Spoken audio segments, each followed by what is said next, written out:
com beterraba. Aqui tem uma beterraba ralada e uma cenoura e meia ralada também. 2 xícaras de farinha de trigo, 1 xícara de óleo. Vocês estão vendo aqui 3 ovos. Aqui é 1 de açúcar.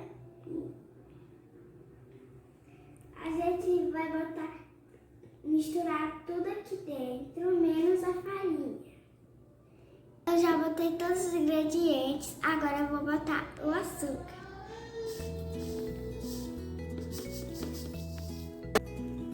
Pessoal, a gente já bateu aqui por 3 minutinhos, agora a gente vai botar aqui nessa vasilha.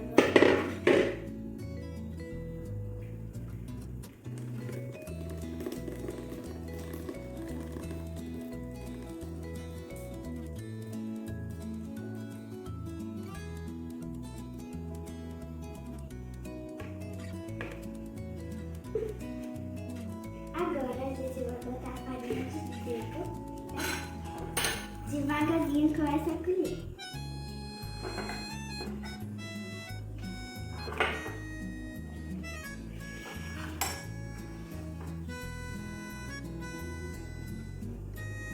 Mistura um pouquinho.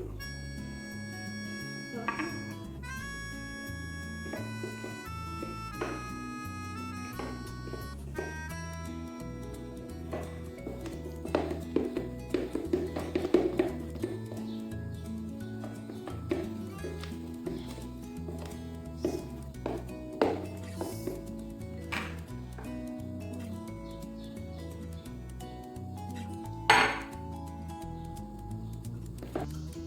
Já misturamos tudo, agora a gente vai botar uma colher de fermento cheia.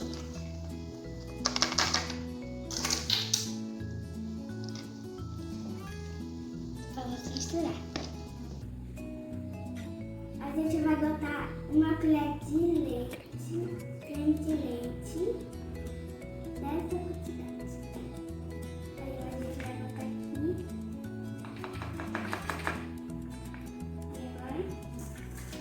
A gente mexe.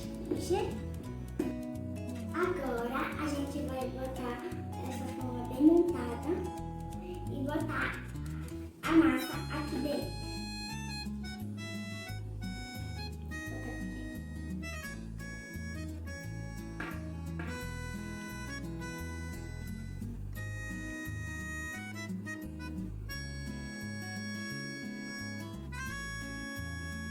Agora a gente já botou a massa aqui dentro e a gente vai botar no forno 30 graus.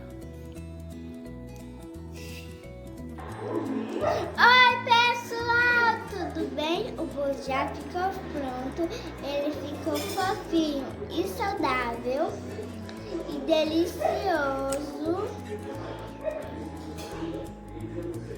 Tchau, tchau! Até o próximo vídeo!